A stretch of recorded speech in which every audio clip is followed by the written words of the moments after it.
Baik, kita mulai bersama-sama dengan baca basmalah. Bismillahirrahmanirrahim. Allahumma inna nas'aluka ridhaka wal jannah wa na'udzu bika min sakhatika wan nar. Uhayyikum jami'an bi tahiyyatil islamil khalidah wa tahiyyatul islami salam. Assalamu alaikum warahmatullahi wabarakatuh. Alhamdulillahi rabbil alamin wa bihi nasta'inu ala umurid dunya waddin. Asyhadu an la ilaha illallah wa asyhadu anna Muhammad Rasulullah. Allahumma fasalli wa sallim wa barik ala sayyidina Muhammad sayyidil mursalin wa ala alihi wa sahbihi ajma'in, amma ba'du. Pagi hari ini atas nama Sekolah Pasca Sarjana Universitas Ibn Khaldun Bogor, Kampus Islamisasi Ilmu, Kampus Perjuangan, kami mengucapkan ahlan wa sahlan bihudurikum, selamat datang kepada Bapak Ibu yang telah hadir dalam program batch kelima Sekolah Islamisasi Sains. Terakhir program ini dilaksanakan 2 tahun yang lalu, dan tentunya karena kebutuhan bangsa ini akan sumber daya yang mampu melakukan islamisasi di berbagai bidang sesuai dengan kapasitas potensi kepakaran masing-masing, maka kami pusat studi sains dari Sekolah Pasca Sarjana Universitas Ibn Khaldun Bogor berinisiatif untuk semakin menyeriuskan program ini.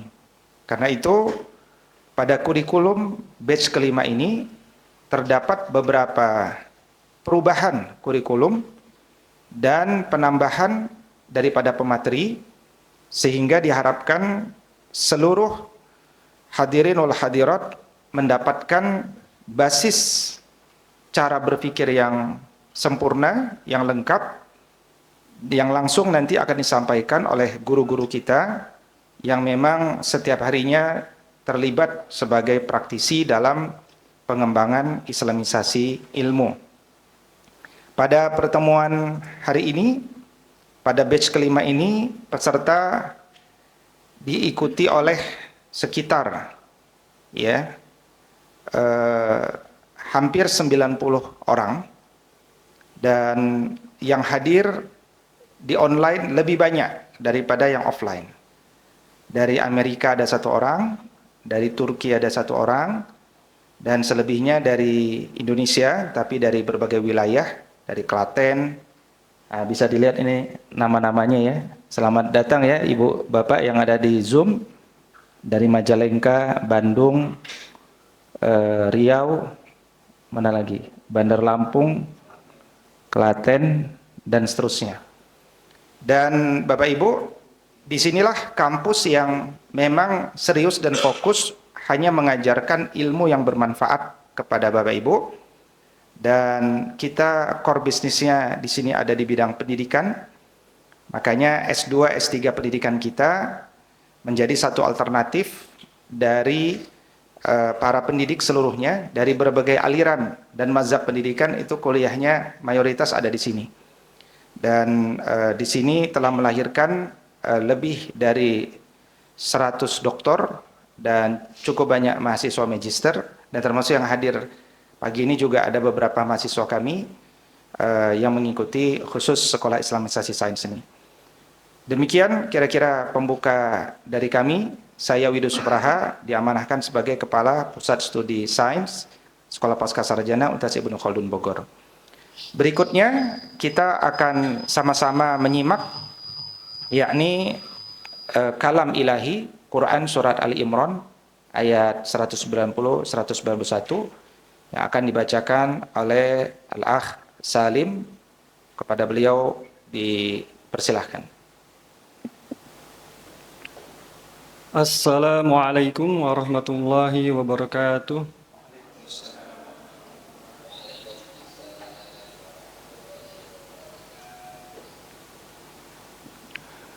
A'udzu billahi minasy syaithanir rajim. Bismillahirrahmanirrahim. Inna fi khalqis samawati wal ardi wa ikhtilafil laili wan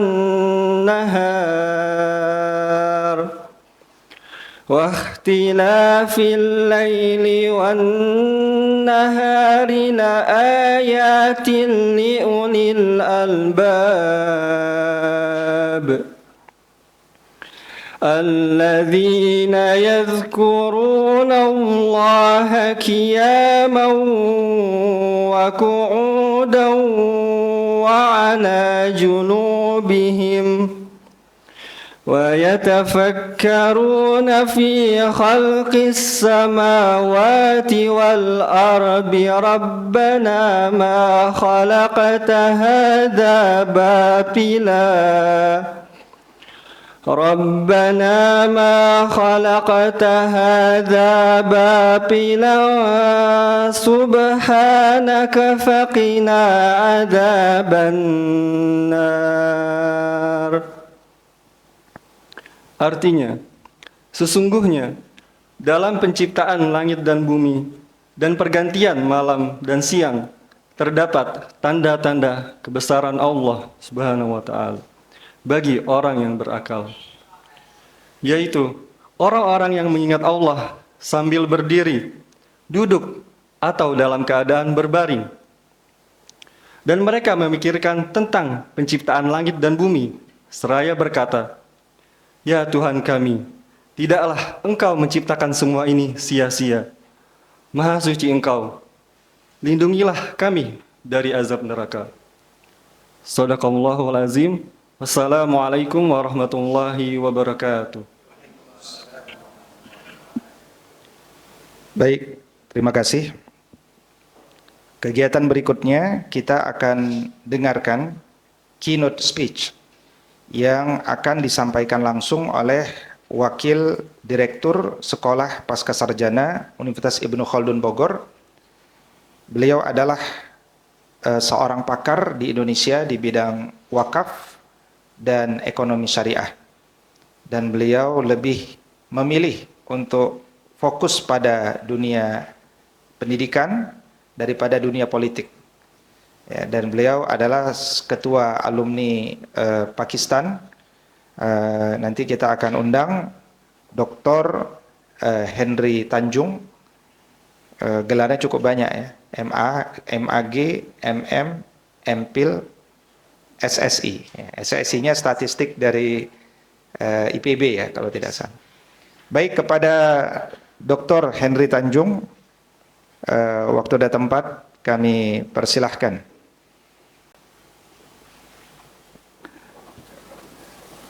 Bismillahirrahmanirrahim. Assalamualaikum warahmatullahi wabarakatuh. Saya doakan yang menjawab salam saya disayangi suaminya. Assalamualaikum warahmatullahi wabarakatuh. Saya doakan yang menjawab salam saya disayangi istri-istrinya. Assalamualaikum warahmatullahi wabarakatuh. Kok keras amat jawabannya? Oh gitu. Kenapa saya sebut istri-istrinya? Karena banyak. Kalau banyak kan ya nggak mungkin satu istrinya kan. Baik, bismillahirrahmanirrahim. Ini pecinta Islamisasi sains saya sebut ya. Pecinta Islamisasi sains.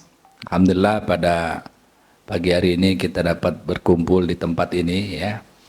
Di Sekolah Pascasarjana Universitas Ibnu Khaldun Bogor yang memang dari dulu menggaungkan Islamisasi sains. Ya. Ada yang tahu nggak dari tahun berapa? Ada yang tahu nggak?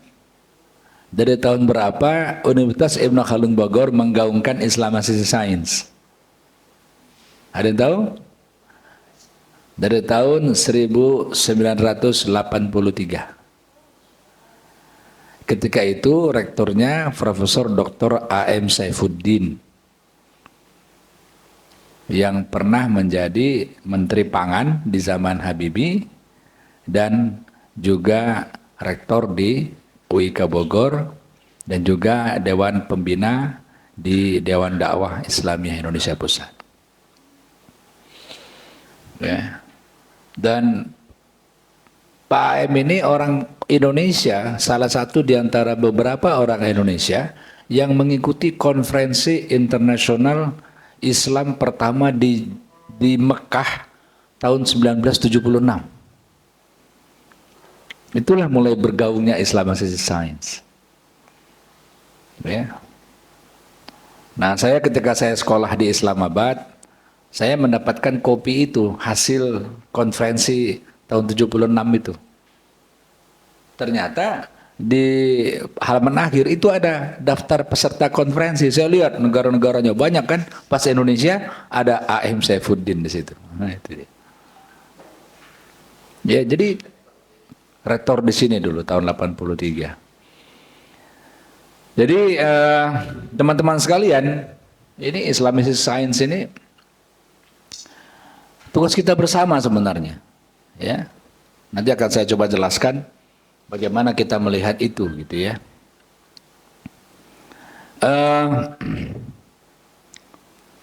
Oh ini apa ini? Oh ini apa? CV singkat ya. CV singkat ini bisa dilihat di website saya ya, henrytanjung.com. Ya, silakan nanti dibuka ya, www.henrytanjung.com ya. Ya, kita langsung saja ke materi ya. Jadi, saya akan bicara bagaimana konsep of knowledge berevolusi dari mulai zaman Rumi tahun 1200 Masehi sampai dengan zaman Iqbal 1930-an. Ya. Saya akan mencoba melihat evolusi daripada knowledge, konsep daripada knowledge itu selama kurang lebih 700 tahun. Ya. Nah, ini Rumi. Ya. Siapa yang tahu Rumi? Rumi itu kakaknya Tumi. Ya. Adiknya Sumi. RST itu. Nah, Rumi ini adalah ulama besar di mana? Wah, ada ini Koper ini. Kuburannya di Turki, ya. Nah ini Turki, yang tengah Ibnu Khaldun di mana? Tunisia. Ya, siapa yang tahu di mana Tunisia? Iya, ya di sebelah Bekasi lah kira-kira. Bekasi, tapi dari Bekasi kira-kira 8.000 mil gitu kan. Kemudian yang ujung adalah Iqbal. Siapa Iqbal? Filosof dari Pakistan. Nah, kenapa saya hadirkan Iqbal? Karena saya cukup lama di Pakistan, belajar S2, S3 di bidang ekonomi Islam. Jadi saya cukup banyak mempelajari pemikiran-pemikirannya. Ya. Nah, next. Nah, who is Rumi? Ya. Rumi ini seorang pengarang puisi yang paling terkenal di zaman itu, di abad ke-13, bahkan sampai ke abad sekarang itu di Amerika itu, orang-orang Amerika itu senang dengan karya-karya Rumi, menggugah katanya, menggugah perasaan mereka. Ya, jadi ketika ini love calls kan, bagaimana Tuhan memanggil kan, bagaimana cinta itu memanggil. Ya, love calls everywhere and always, where skybound are you coming? Ya, jadi bagaimana Rumi ini kemudian menjadi seorang ulama, seorang filosof yang terkenal di zamannya, bahkan sampai sekarang banyak sekali disertasi dokter yang membahas tentang Rumi. Ya. Nah, who is Rumi? Siapa Rumi? Next slide. Nah, Rumi ini namanya adalah Jalaluddin Muhammad Rumi. Ya, Jalaluddin, ya. Muhammad Rumi, ya, itu adalah yang sering dipanggil dengan Rumi. Itu lahir 30 September 1207 dan wafatnya 17 Desember 1273. Ya, adalah seorang ini saya ambil dari versi Wikipedia, nanti akan saya coba ulas lebih jauh ya. Adalah seorang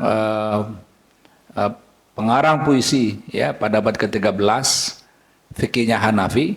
Kalau kita fikihnya apa? Indonesia fikihnya apa? Syafi'i. Ya, nah kalau dia Hanafi, jadi agak beda sedikit mazhabnya. Ya. Nah, persoalan mazhab ini juga menarik ya. Ketika saya pertama berangkat ke Pakistan sekolah, saya kaget-kaget. Kenapa? Beda-beda mazhab. Ya. Nah, yang lucunya ketika itu habis saya sholat asar, saya sholat lagi. Kenapa? Saya jamak zuhur. Ditanya sama teman sebelah, kamu sholat apa tadi? Sholat jamak. Jamak apa zuhur? Enggak ada jamak-jamak itu katanya. Karena di Hanafi itu enggak ada jamak-jamak. Ya, di Hanafi di mana azan sholat. Makanya mereka di kereta api azan, kereta api sholat. Ya, di bandara azan, di bandara sholat. Jadi di mana aja masjid bagi mereka itu. Ya, nah kalau kita agak harus mencari wudhu aja susah carinya. Ya, nah kalau mereka biasa bawa air dalam botol, di mana aja mereka azan, mereka akan wudhu dengan air dalam botol itu dan mereka akan sholat di tempat itu. Ya, jadi mudah sekali bagi mereka, semua tanah itu masjid. Ya, semua bumi itu masjid. Ya, jadi mereka nggak ada istilah jamak-jamak itu ya. Islamic scholar, Maturidi theologian dan Sufi mystic originally from Greater Khorasan, Iran. Jadi dia berasal dari daerah Khorasan. Ya, Khorasan itu Iran, Afghanistan, Pakistan. Ya. Nah, Rumi works were written mostly in Persian. Dan memang dia kebanyakan bahasanya adalah bahasa Persia, tapi juga dia menggunakan bahasa Turki, bahasa Arab dan bahasa Yunani. Ya. Nah, lalu His Masnawi ini bukunya yang paling terkenal. Aduh, saya nggak bawa, ada di rumah tadi ya. Ini bukunya ini sangat tebal, ya, tebal sekali. Ini adalah yang dia tulis di Konya, yang diakui sebagai the greatest poems of Persian language, ya. Jadi karya sastra terbesar dan terhebat, ya, dalam bahasa Persia. Nah, kemudian Rumi influence has transcended national borders and ethnic divisions. Jadi bagaimana pengaruh Rumi itu kemudian menjalar ke berbagai belahan dunia, ya, baik itu Iran, Kurdi, Pashtun. Tahu Pashtun di mana? Pakistan. Ya, orang Pashtun itu kulitnya kuning, matanya biru, ya, bersih, ya, kulitnya bersih. Kalau orang Barat kan kulitnya agak bercak-bercak, dia bersih dan matanya biru. Itu Pashtun, Pakistan Utara. Ya, kemudian Tajiks, tahu ya, Tajikistan, Turkistan, Greek, Yunani, Central Asian Muslim as well as Muslim of South Asia have greatly appreciated its spiritual legacy for 7th centuries. Ya. Nah, his poetry influenced not only Persian literature but also the literary traditions of the Ottoman Turkish, Kataga, Pashtun, Kurdish, Urdu, dan Bengali language. Jadi bayangkan tulisannya itu kemudian diterjemahkan ke dalam berbagai bahasa sehingga orang-orang yang di berbagai dunia bisa menikmatinya. Ya. Nah, apa karya Rumi?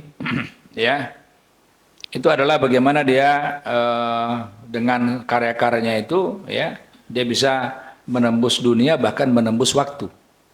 Ya. Nah, Rumi has been described as the most popular poet, ya, in Turkey, Azerbaijan, and South Asia, ya, and has become the best-selling poet in the United States. Bayangkan ya. Nah, ada satu survei yang bicara tentang kenapa orang-orang di Amerika senang dengan karya-karya Rumi, anak-anak mudanya. Nah, karena mereka bilang begitu baca karya-karya Rumi, itu dia ingat Tuhan. Bukan, ingat Tuhan. Ya. Jadi ternyata memang nggak bisa dibohongi perasaan itu. Perasaan kita, fitrah kita mencari Tuhan itu memang nggak bisa dibohongi. Ya, setiap manusia, apapun dia ininya, profesinya, dia pasti akan sampai kepada mencari Tuhan itu, ya. Ada sinetronnya kan? Para pencari Tuhan. Itu sinetron yang paling saya senangin itu.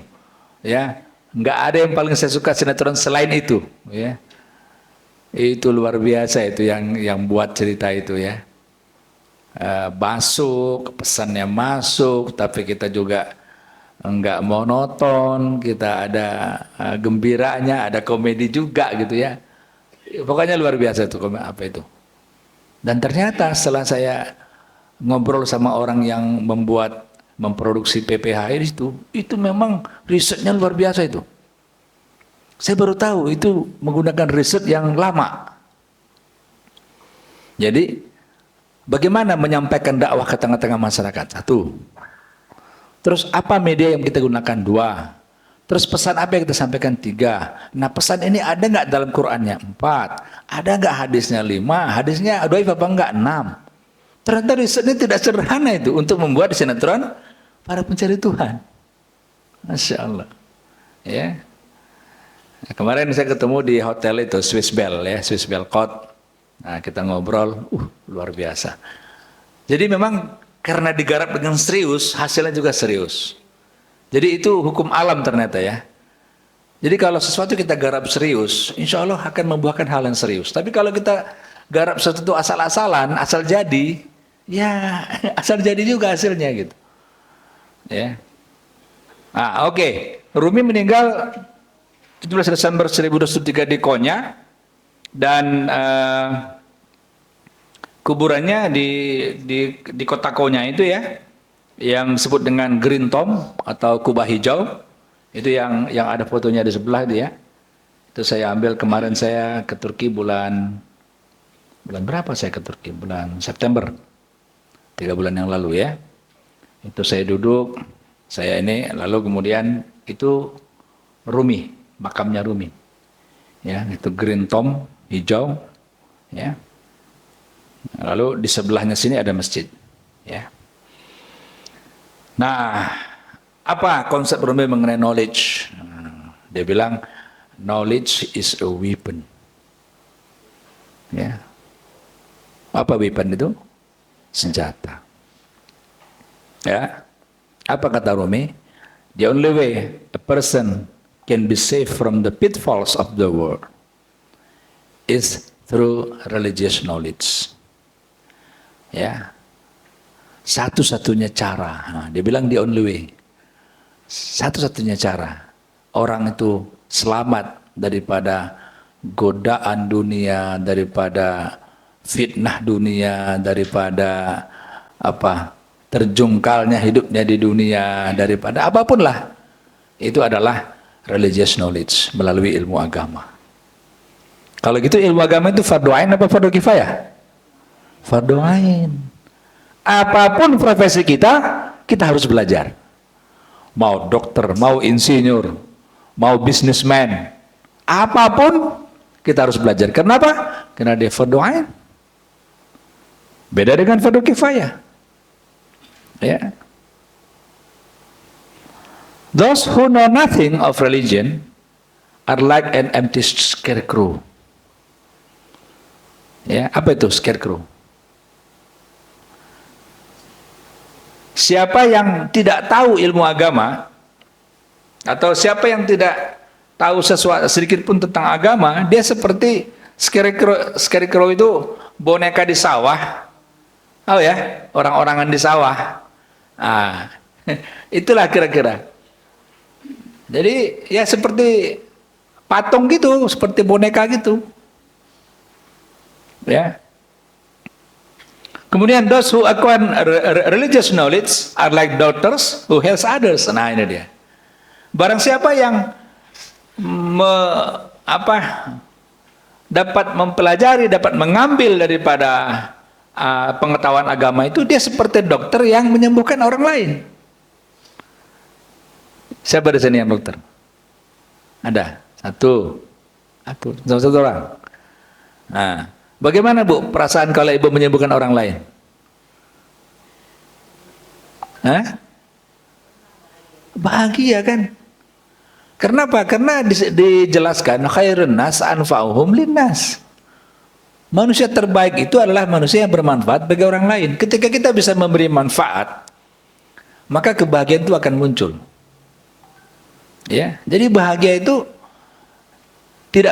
tidak bisa pura-pura bahagia, gitu kira-kira. Tidak bisa itu. Ya, mungkin kalau pura-pura nangis bisa.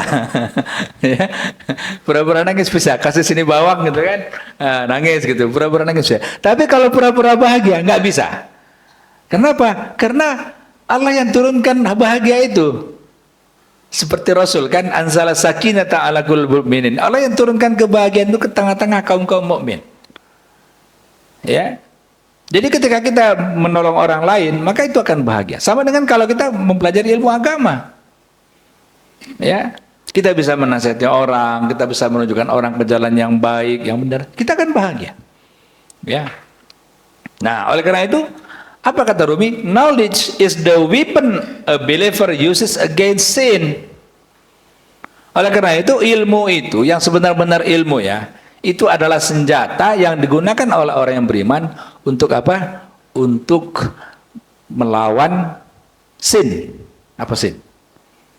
Dosa.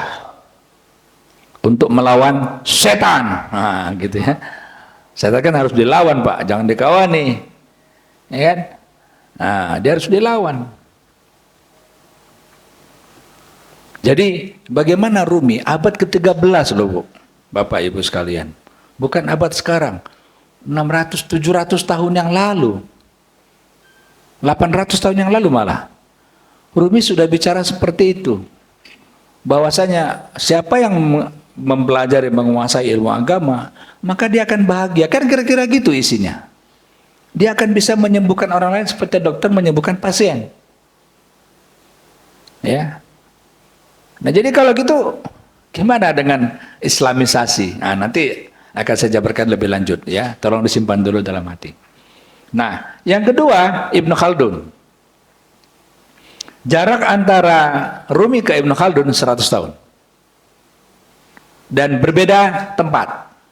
Ya. Kalau Rumi di Turki sekarang, ya, dulu menjadi kerajaan Islam Seljuk. Kemudian kalau Ibnu Khaldun di Tunisia, Afrika Utara, ya, sebelah-sebelah itu, Maroko, Libya, Tunisia, Mesir, sebelah-sebelah itu. Ya. Siapa itu Ibnu Khaldun? Ibnu Khaldun adalah nama kampus di Bogor. Ada dulu cerita mahasiswa baru kan di UIK, tanya siapa itu Ibnu Khaldun? Ketua yayasan, Pak, katanya. Saking semangatnya deh. Nah, Ibnu Khaldun ini nama lengkapnya Abu Zaid Abdurrahman Ibnu Muhammad Ibnu Khaldun Al-Hadrami. Ah, berarti dia dari Hadrami, dari daerah ya Yaman. Kapan dia lahir? 27 Mei 1332. Ya, kalau tadi Rumi 1207, ini 1332. 120 tahunan, ya. Tepatnya 125 tahun. Setelah Rumi lahir, baru lahirlah Ibnu Khaldun. Dan zaman sudah berbeda. Di zaman Rumi Islam masih sangat kuat, tapi di zaman daripada Ibnu Khaldun ini Islam lagi dalam keadaan goncangan fitnahan yang sangat luar biasa, di mana kemudian tidak lama kemudian daripada Ibnu Khaldun lahir, itu Baghdad dihancurkan sehancur-hancurnya oleh Mongol. Ya. Siapa dia? Dia adalah seorang sosiologi, seorang filosofer, seorang ahli sejarah, ya, yang kemudian dikenal sebagai one of the greatest social scientists of the Middle Age. Ya, menjadi seorang ilmuwan ternama, ya, di bidang ilmu sosial di zaman pertengahan, abad pertengahan, Middle Age, abad pertengahan. Ya, sekitar abad ke-13 gitu. Ya, abad ke-14. Ya. Karena dia wafat 1406, sudah abad ke-15. Jadi abad 14, abad ke-15. Ya. Dan kemudian menjadi apa? Historiografi, sosiologi, ya, banyak dia banyak gelarnya nih. Father of historiography. Father loh namanya, bapak sejarah. Father of sociology, bapak sosiologi. Father of economy, bapak ekonomi. Father of demografi, bapak demografi. Banyak gelarnya. Nggak tahu ibunya berapa ini. Bapaknya banyak, ibunya berapa. Nah, his best known book, Muqaddimah, ya, buku yang terbaiknya adalah yang berjudul dengan Muqaddimah, yang dia tulis 6 bulan, ya, yang dia jelaskan dalam autobiografinya. Jadi dia nulis autobiografi juga. Ya, Muqaddimah ini yang kemudian mempengaruhi, ya, sejarah Ottoman pada abad ke-17 sampai abad ke-19. Ya. Seperti Khatib Celebi, Mustafa Naima, Ahmed Sefet Pasha, ya, yang menggunakan teori-teorinya untuk menganalisa perkembangan dan penurunan daripada kerajaan Ottoman atau Ottoman Empire. Ya, siapa yang sudah pernah ke Turki? Coba angkat tangan. 1, 2, siapa lagi? 3. Yang lainnya masih membayangkan. Saya doakan semoga berangkat ke Turki. Ya. Tapi itu patut untuk kita ziarahin, kunjungin ya. Setelah Makkah, Madinah, Aqsa, lalu Turki. Kenapa? Karena di sana itu 600 tahun khalifah bertahan. Ya, bayangkan 600 tahun, bukan setahun 2 tahun. Khalifah Islam. Ya, belum ada kerajaan Arab Saudi, Tunisia, Libya, belum ada itu ketika itu. Abad-abad ke-13 belum ada negara-negara. Yang ada adalah khilafah Islamiyah. Udah. Ya. Eropa aja takluk di bawah khilafah Islamiyah kok ketika itu. Ya. Bahkan diceritakan ketika Raja Prancis bikin bikin dansa-dansa segala macam, ditegur sama khalifah itu. Langsung berhenti itu. Ya. Saking begitu hebatnya ketika itu kekuasaan Islam. Nah, Ibn Khaldun juga dikenal sebagai one of the most prominent Muslim and Arab scholar and historians. Ya.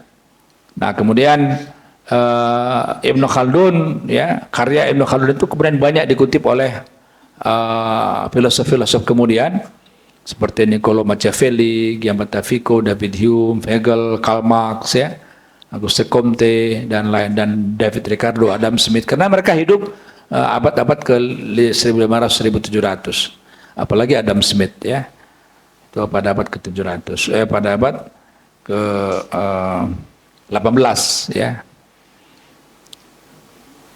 Nah, kemudian dia juga menjadi seorang pemikir Islam yang sangat terkenal. Nah, bagaimana Ibn Khaldun ini belajar? Ya, di mana dia belajar? Ya,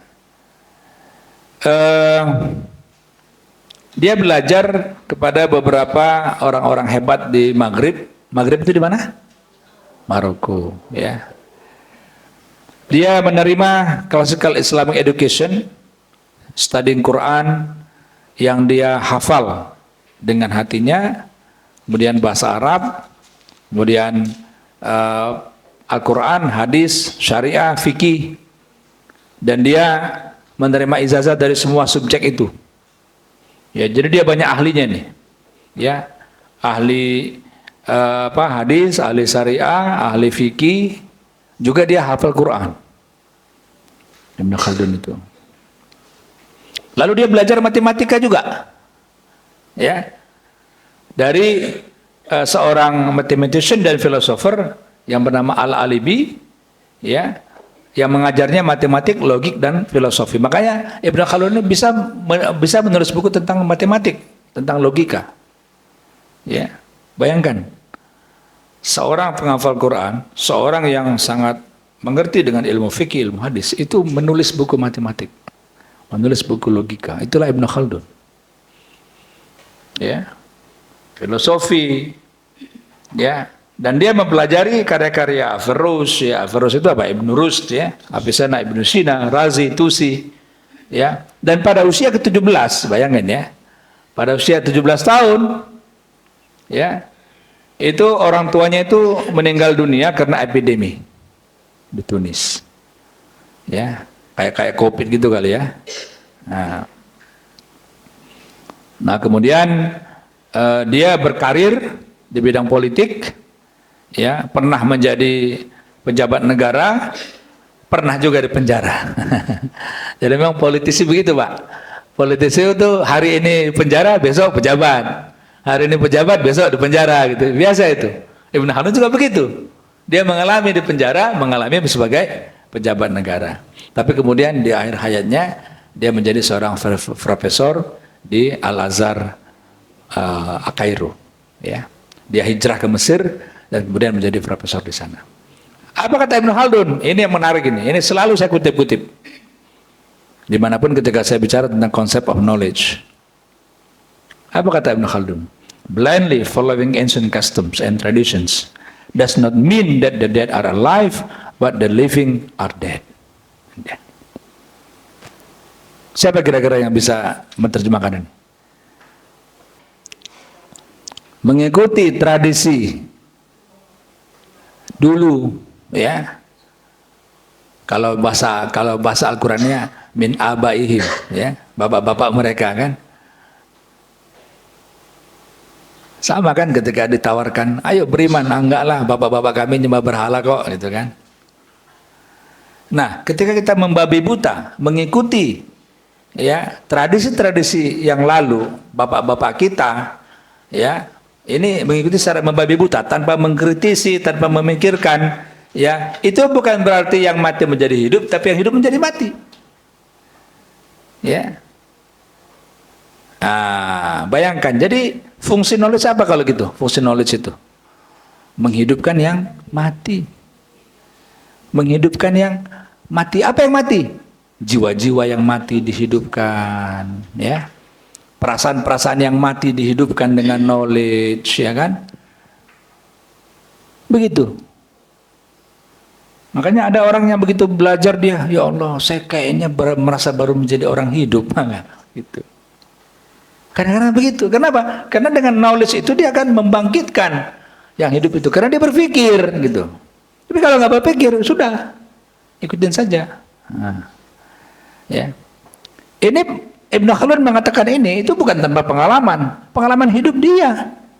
Dari mulai dia dulu belajar ilmu terus sampai dia menjadi profesor di Al-Azhar, terus begitu. Ya. Nah, yang terakhir Iqbal. Next slide. Siapa ini Iqbal? Iqbal adalah tetangga saya. Ada Pak Iqbal? Mana Pak Iqbal? Wah, ini kita sekarang sedang membicarakan beliau nih. Ya. Banyak sekali nama orang Iqbal. Kenapa? Banyak tercerahkan dari nama ini. Iqbal, ya. Oke. Next slide. Siapa itu Muhammad Iqbal? Ya. Belum ini. Masih tadi. Nah ini, ya. Kalau di sana karena dia British occupation, ya, jadi jajahan Inggris, itu kalau orang-orang ternama itu dikasih Sir depannya. Misalnya Sir Churchill, ya. Sir itu artinya orang terpandang, orang bangsawan. Sama dengan Iqbal. Sir Muhammad Iqbal. Ya. Nah, dia lahir tahun 1877. Dan meninggal tahun 1938. Jadi Pakistan belum ada ini. Ya, dia masih Hindustan dulu. Jadi Pakistan itu lahir dari pecah perang agama. Ya. Makanya Pak itu suci, Stan itu tanah. Jadi Pakistan itu tanah suci. Karena dia perang agama antara Islam sama Hindu, orang Islam mendirikan negara baru Pakistan, orang Hindu India. Ya, jadi India Pakistan itu, ya, adalah fakta negara yang berpisah karena agama. Ya, karena agama. Karena dulu orang-orang Islam itu enggak diberikan hak politik. Padahal mereka banyak, selalu ditindas. Dulu ada film yang namanya Slumdog Millionaire. Ada yang lihat gak? Ada yang nonton film itu? Slumdog Millionaire, nonton? Nah, itulah model kehidupan India yang sebenarnya, bagaimana mereka bersikap kepada orang Muslim. Mereka mengintimidasi, mereka apa? Ya, makanya di sana orang-orang Islam itu bisa dipastikan setiap orang Islam itu punya asuransi rumah. Kenapa? Kalau rumahnya dibakar, dia ada asuransi, diganti. Ya, karena intimidasi luar biasa. Jangankan rumah, masjid aja dibakar sama mereka. Ya. Nah, dia seorang penulis, seorang filosofer, seorang politician, ya. Dan banyak kemudian pencetus negara Pakistan yang namanya Muhammad Ali Jinnah itu banyak belajar pemikiran-pemikiran Iqbal. Karena Iqbal meninggal sebelum Pakistan berdiri. Iqbal meninggal tahun 1938, Pakistan berdiri tahun 1947. 2 tahun setelah Indonesia merdeka. Dekat-dekat lah. Ya. Makanya Indonesia dengan Pakistan itu bersaudara banget. Ya, saya beruntung saya sekolah di Pakistan. Kenapa? Karena begitu saya di sana bilang, dari mana? Dia bilang, Indonesia. Oh, Indonesia, brother. Soekarno katanya gitu. Ya. Nah, karena dulu ketika Pakistan merdeka, yang pertama kali mengakuinya itu Soekarno. Jadi mereka senang dengan Indonesia. Ya. Nah, dia adalah seorang yang sangat terkenal pada abad ke-20, ya. Dan kemudian banyak pemikiran-pemikirannya menjadi gerakan untuk Islam merdeka, ya, yang menjadi kemudian negara Pakistan. Ya. Nah, dia lahir di Sialkot, Punjab, ya. Sialkot, Punjab ini daerah Pakistan Tengah, ya. Dengan etnis Kashmiri Muslim family, dengan etnis Kashmir dia.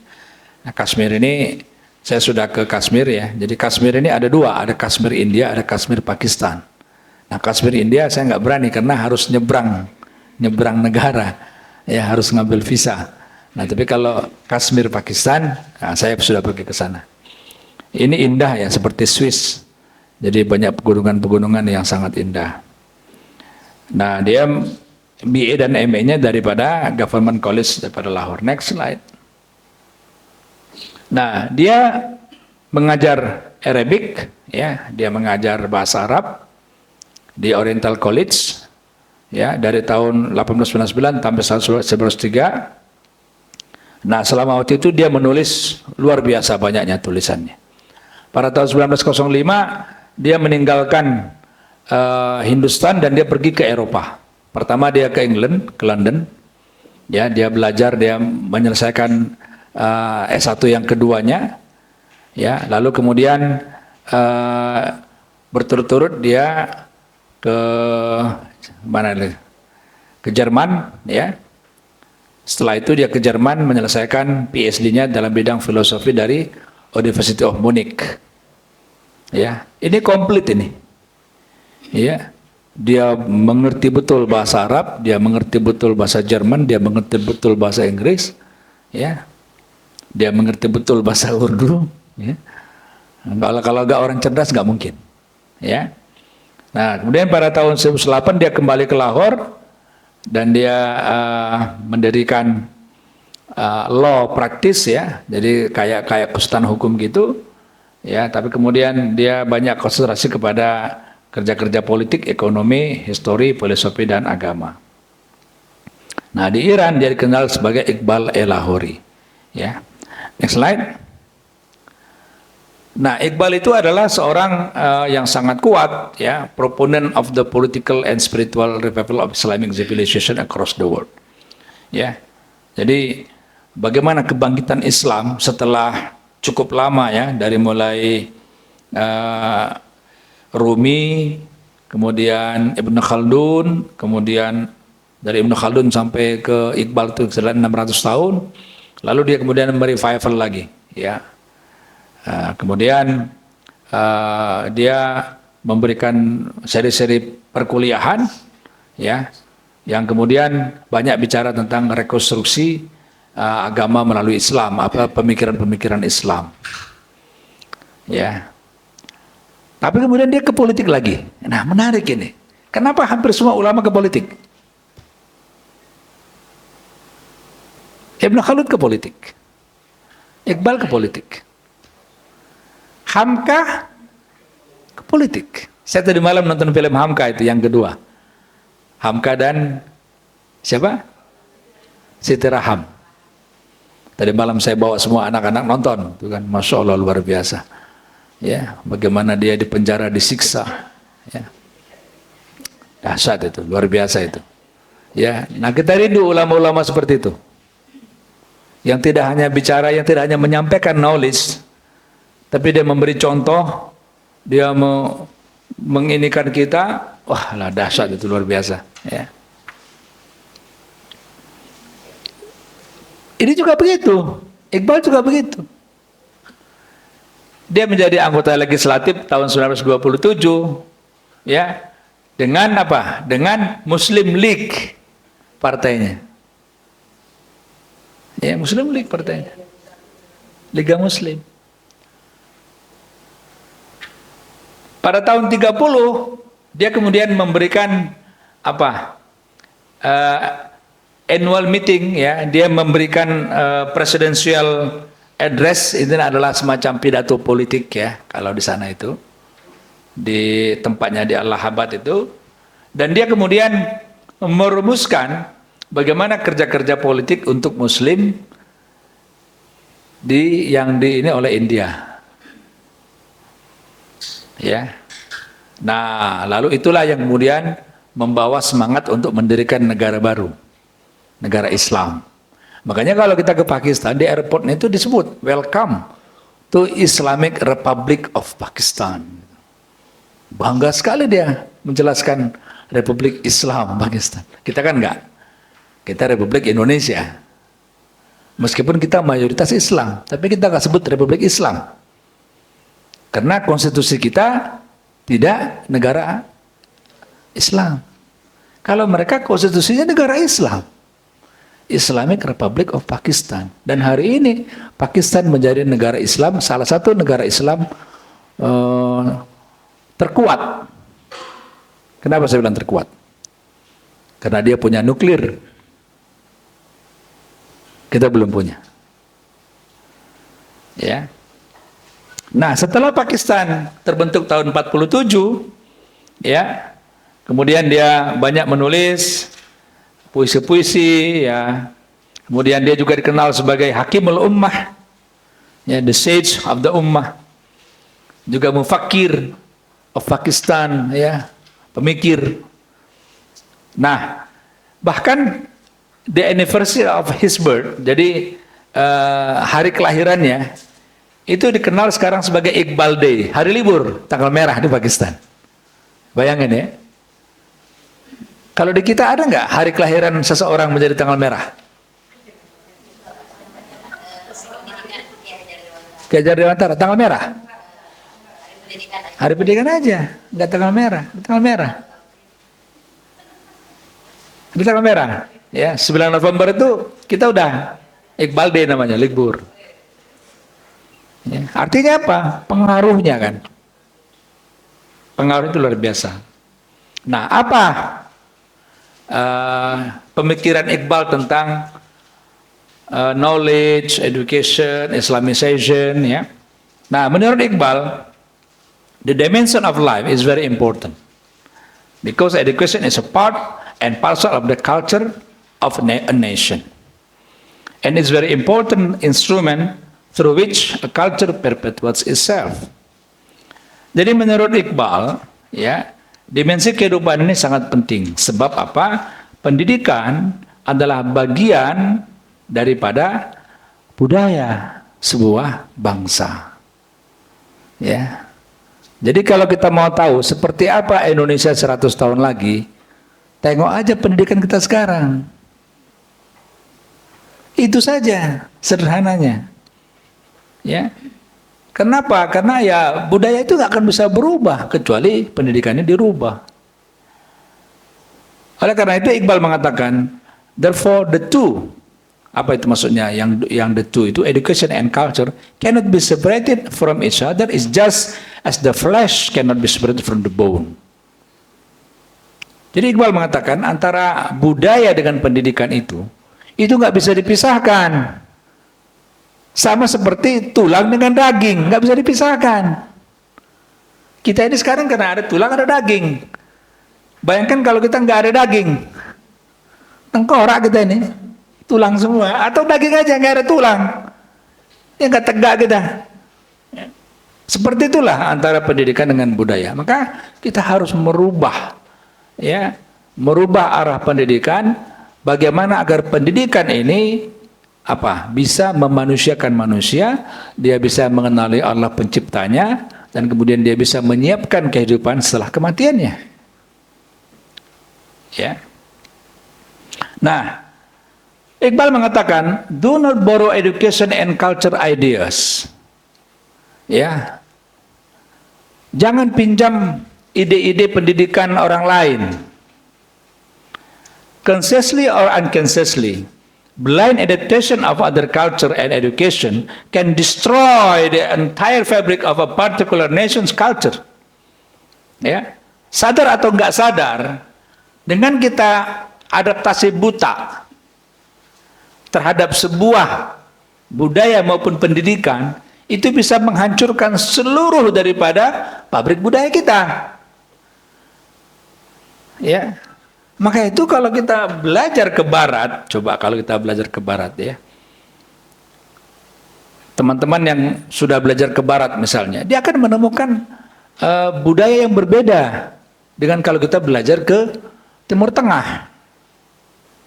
Ya, beda.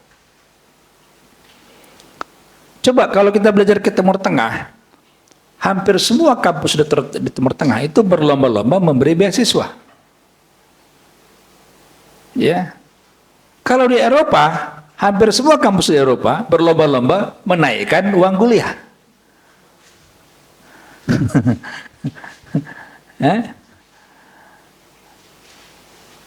Coba, antum belajar ke Al-Azhar sampai S3, sampai bangkotan, sampai jenggotan, gratis. Kuat-kuat aja belajar di sana. Tapi kalau antum belajar ke Amerika, antum belajar ke Eropa, master 500 juta, PhD 2 miliar. Ya. Sehingga di barat itu education itu menjadi industri. Menjadi industri. Ya. Mesin uang. Pencetak uang. Ya.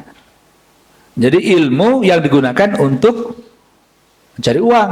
Kalau Islam sebaliknya, uang dikorbankan untuk mencari ilmu. Ketemu nggak tuh? Nggak ketemu, Pak.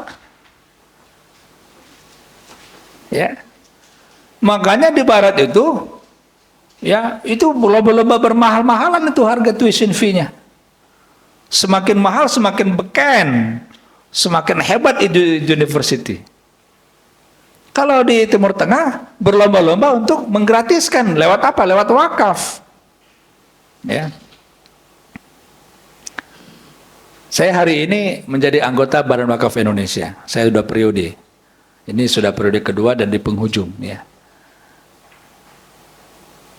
Nah, pengalaman saya keliling beberapa negara melihat wakafnya.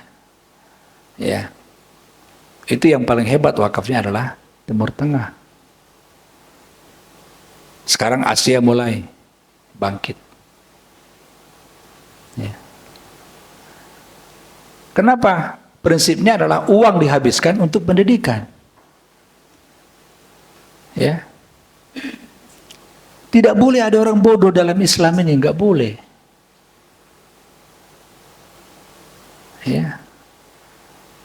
Makanya agama menjadi fardhu ain, orang harus belajar. Minimal dia bisa baca Quran. Bisa dia mempelajari fardu-fardu ain yang dia akan gunakan untuk ibadah. Begitu. Bayangkan ya, orang udah dia miskin harta, nggak ngerti pula agama, mau jadi apa? Banyak nggak begitu di kita? Banyak nggak? Ini yang jadi bahan pemikiran kita semua. Ya. Nah, kemudian next slide, education is the creation of an ideal society. Ya. Menurut Iqbal, setiap sistem, program atau rencana daripada pendidikan itu adalah the creation of an ideal society. Ya. Jadi kalau kita mau menuju negara yang ideal, masyarakat yang ideal, kita harus perbaiki pendidikan itu. Kurikulumnya kita harus buat. Perencanaannya kita harus buat. Ya. Programnya kita harus buat, sistemnya kita harus buat. Jadi oleh karena itu apa? Kita harus warnai. Apa yang kita warnai? Textbook, mental guru, ya kan? Kadang-kadang guru-guru juga mikirnya dunia, duit mikirnya. Ya nggak ketemu juga. Jangan jadi guru kalau mikirin duit. Jadi pengusaha. Jadi guru itu mikirin umat. Kan kacau itu. Guru motivasinya cari duit, akhirnya semua diduitin kan nanti. Sama dengan dokter. Misalnya, kalau dokter itu yang di kepalanya duit terus, nanti pasiennya diduitin terus. Ya, harus begini, harus begini, harus begini. Ya. Hah? Percayalah, rezeki itu akan datang ketika kita menolong agama Allah, kan gitu. Jadi apa yang harus kita warnai? Buku teks, ya. Alhamdulillah saya sudah nulis beberapa buku teks, ya. Sampai hari ini saya sudah nulis 43 buku, ya. 43 buku, 6 dalam berbahasa Inggris. Nah, salah satu buku berbahasa Inggris itu sudah publish di luar negeri. Nah, itu sengaja saya buat supaya bisa dibaca oleh orang-orang luar. Ya. Kemudian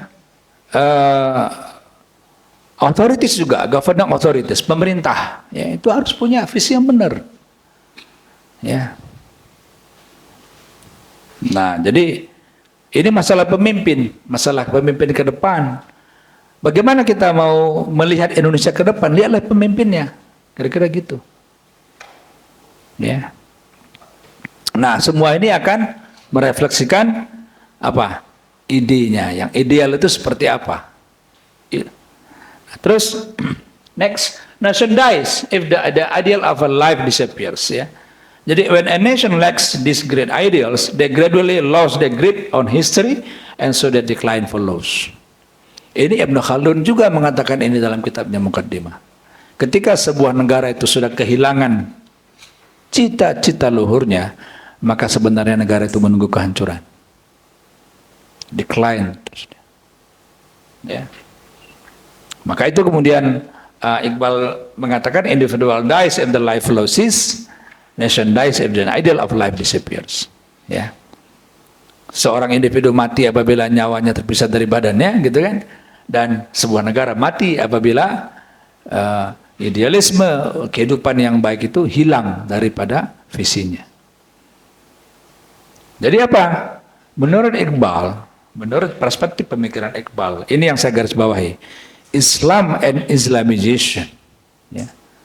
Islam and Islamization should be the purpose of a Muslim people and teacher. Ya, jadi dalam dunia pendidikan, baik guru maupun murid, itu yang namanya Islam dan Islamisasi harus menjadi tujuan. Nah, itu dia. Makanya sekarang kita bicara Islamisasi. Itu menjadi tujuan, Pak. Ini bukan cuma ada istilah-istilah keren-kerenan, enggak. Iqbal mengatakan 100 tahun yang lalu. Ya. Iqbal loh yang bilang ini, bukan saya. Ya. Itulah kemudian, maka pemikiran-pemikiran Iqbal ini mulailah kemudian dicerna oleh berbagai negara. Maka tadi saya cerita, untuk ekonomi tahun 76 dibuatlah konferensinya di Mekah. Bagaimana mengislamkan ekonomi. Dalam politik muncul lagi konferensi yang lain di negara bagian yang lain. Tapi idenya itu mengalir terus. Ya. Jadi apa? Islamisasi menjadi tujuan kita. Apa yang bisa kita islamisasi? Nah, nanti bagaimana islamisasi itu? Seri-seri berikutnya akan dibahas. Ya, makanya jangan kemana-mana, tetap pada frekuensi yang sama. Ya. Next. Nah, pendidikan harus berdasarkan pada Islam. Education should be based on Islam. Ya, suatu ketika Iqbal menulis surat kepada teman dekatnya, ya, nama Saidin. Di dalam surat itu dia menjelaskan, menekankan tentang ideologinya tentang pendidikan. Apa dia bilang? By ilm, I mean that knowledge which is based on senses. Usually I have used this word in this very sense. This knowledge yields physical powers which should be subservient to deen. Ya, if it is not subservient to deen, then it is a demonic, pure and simple.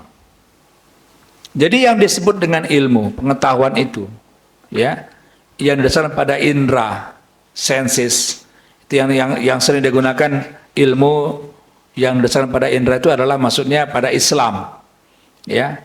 Nah, ilmu ini akan menghasilkan kekuatan fisik yang harus kita gunakan untuk apa? Untuk melayani agama, untuk memperjuangkan agama. Ya. Kalau kemudian ilmu itu tidak digunakan untuk menegakkan agama, maka ilmu itu menjadi demonik. Apa itu demonik? Apa demonik? Menjadi apa?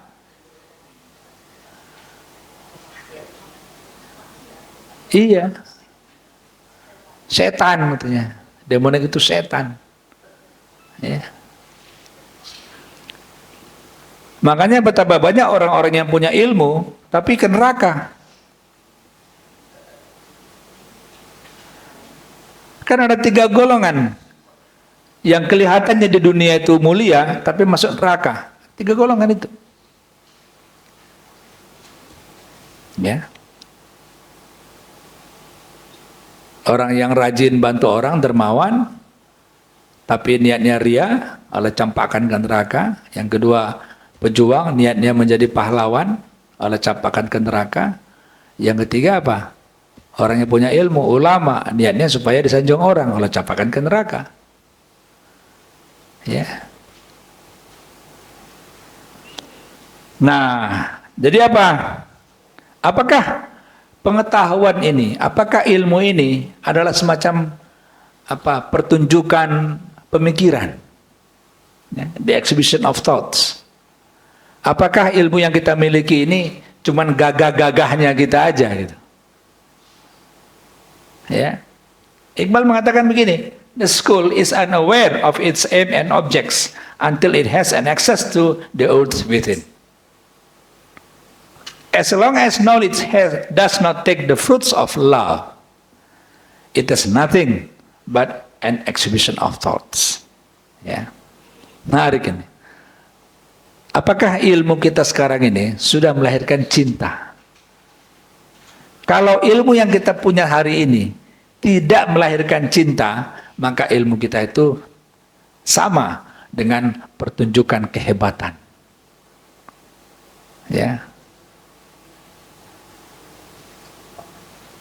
Pertunjukan kehebatan pemikiran. Nih gua hebat loh. Oh, ini gua ini loh. Ya. Makanya buah ujung daripada ilmu itu apa? Cinta.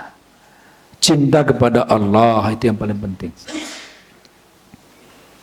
Makanya banyak saintis-saintis fisika atau saintis-saintis hard science, ya, ilmu-ilmu alam itu banyak masuk Islam. Kenapa? Ketika dia menggali tentang ilmunya, misalkan ketika dia meneliti tentang atom, di mana atom itu ada proton, ada neutron, dan itu sangat teratur, dia nggak mungkin mengatakan ini hanya kebetulan, nggak mungkin. Nah, ketika orang itu mendalami ilmunya, dia akan menemukan Allah di situ. Dia mengatakan, tidak mungkin ini sendiri kebetulan, ini pasti ada yang menciptakan. Siapa itu? Tuhan. Nah, makanya dia beriman. Banyak orang-orang saintis-saintis barat yang akhirnya beriman. Ya, kenapa? Karena tadi itu. Ya. Nah, demikian para teman-teman sekalian yang bisa saya sampaikan. Udah lewat jam 9. Jam 9 seperempat, ini saking asiknya ini. Ya, mudah-mudahan bermanfaat. Nanti kita akan ketemu di Islamisasi ekonomi, ya. Insya Allah saya akan bicara sekitar 2 jam tentang Islamisasi ekonomi. Kapan itu Bang Ido ya? Minggu depan ya? Minggu depan ya. Jadi gitu ya. Nanti kalau mau lebih tahu dengan saya bisa kunjungi website saya atau di TikTok juga saya ada. Nah, coba buka TikTok nggak? Punya TikTok nggak? Nggak. Kalau punya TikTok buat Henry Tanjung PhD. Nah. Coba Henry Tanjung PhD, TikTok coba. Biasa, ini dakwah ya.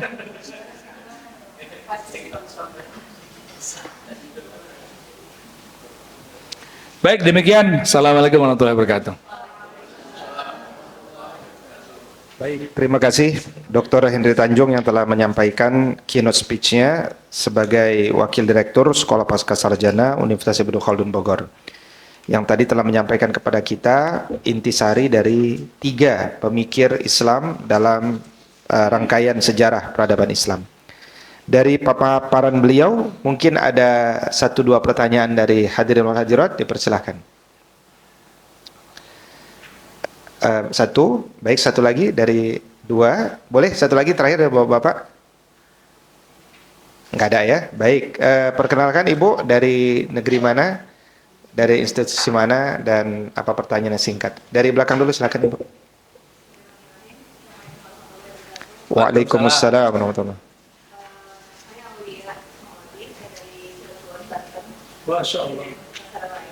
Universitas Suralaya, Sarangraya. Dosen Ibu? Baik.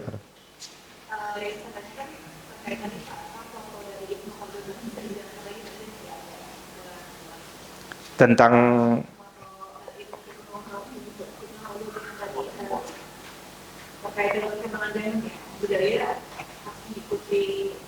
tagline beliau tadi, budaya mengikuti apa gitu.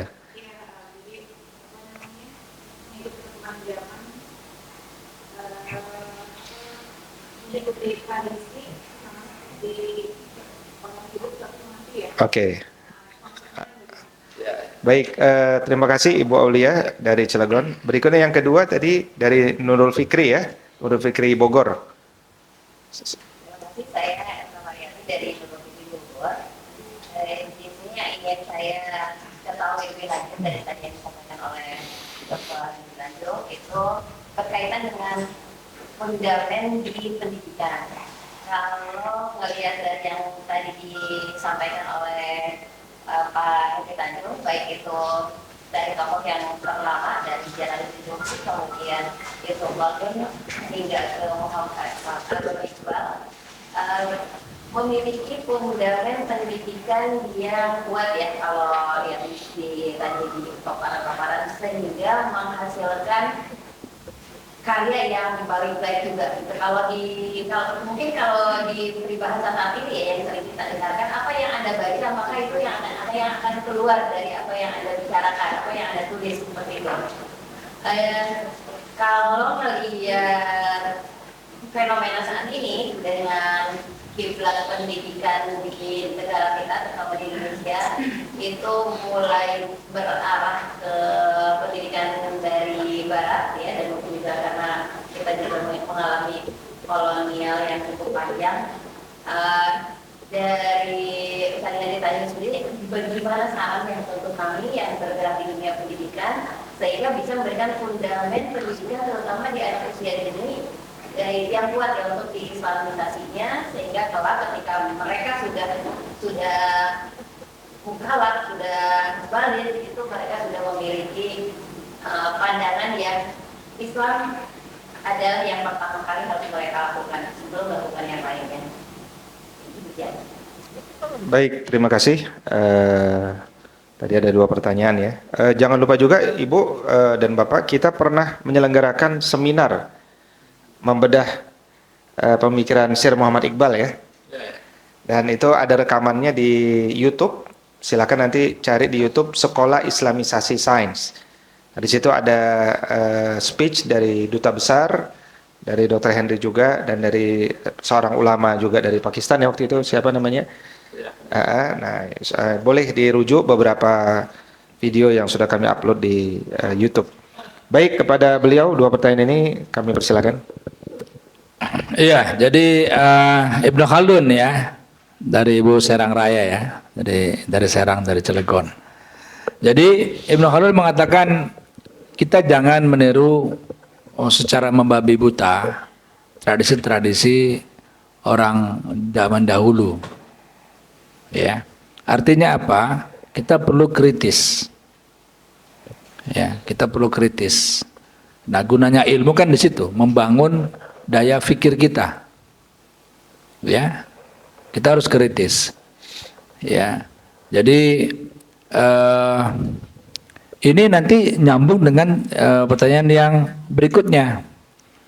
Sekarang kalau kita lihat pendidikan kita, ya, anak-anak kita didik apa sih di sekolah? Kan gitu. Kan ada 3 kan? Ada apa? Ada yang namanya afektif. Ada yang namanya kognitif. Ada yang namanya psikomotorik, ya kan? Apa yang kita berikan kepada anak-anak kita? Anak-anak usia kecil itu. Nah, untuk menjawab ini saya mengambil pernyataan daripada Ibnu Khaldun juga dalam kitabnya Muqaddimah itu. Ya. Sebelum belajar apapun, ajarilah anak-anakmu Al-Qur'an. Itu. Makanya sekolah-sekolah dasar Islam terpadu ya, itu Al-Qur'an itu menjadi kurikulum wajib. Ada yang mengharuskan hafal, ada yang mengharuskan lancar baca, ada yang mengharuskan, pokoknya menjadi kurikulum wajib. Dan itu saya coba kepada anak saya, ya. Nah, jadi anak saya ketiga saya coba itu, begitu dia di SDIT sampai taman SD. Setelah itu saya, wah ini dia harus coba kirim ke pesantren Quran, pesantren tahfiz Quran. Saya kirim. Memang di pesantren itu nggak ada pelajaran apapun kecuali menghafal. Nggak ada pelajaran apa sosial, nggak ada pelajaran apa, nggak ada. Kurikulumnya pagi bangun ngafal, ngafal store gitu. Masuk sekolah pun belajar bahasa Arab dia, belajar bahasa, nggak ada belajar matematika segala macam. Itu luar biasa hasilnya saya lihat. 3 tahun dia hafal 30 juz. Ya, saya kaget juga. Cepat sekali. Ya, sekarang umurnya 15 tahun dia udah hafal 30 juz. Cuman ketika SMA saya pikir ini saya masukin ke SMA mana ini? Ya. Akhirnya saya hubungi Mas Suswono ya. Ummul Qura gitu kan. Mas, ada nggak di situ tahassus ya, SMA tapi programnya tahassus Quran. Ini anak saya hafiz soalnya. Oh, ada katanya. Nanti kita coba cari sekalian sanadnya dari mana. Ya, jadi anak saya sekarang masuk SMA Ummul Qura yang tahassus Quran. Ya. Jadi Bapak Ibu sekalian, ajari anak Al-Quran dulu baru ajar yang lain. Ya. Kan indah nanti kalau dia jadi jenderal yang hafal Quran. Jadi dokter spesialis yang hafal Quran.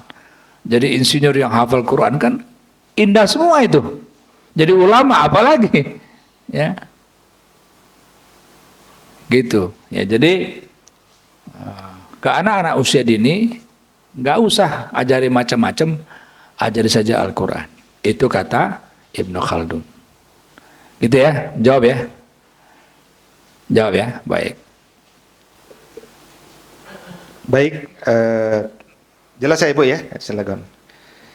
Saya kira karena waktu yang terbatas, demikianlah kira-kira sesi pertama keynote speech telah disampaikan oleh Dr. Henry Tanjung. Beliau ini penulis sangat produktif, ya itulah berkahnya karena nggak ikut politik ya, jadi bisa nulis ya. Kalau ikut politik nanti bisa ngomong aja. Ya, dan beliau juga bukan hanya tulisan di bidang ekonomi, tapi juga ada novel bidang ekonomi ya. Demikian keynote speech ini kami sampaikan. Terima kasih kepada Dr. Henry Tanjung. Insya Allah hari Jumat 29 Desember akan bersama beliau, di mana beliau akan membedah persoalan ekonomi hari ini dan apa solusinya dalam pandangan Islam dan bagaimana islamisasi di bidang ekonomi. Demikian kami persilakan. Assalamualaikum warahmatullahi wabarakatuh.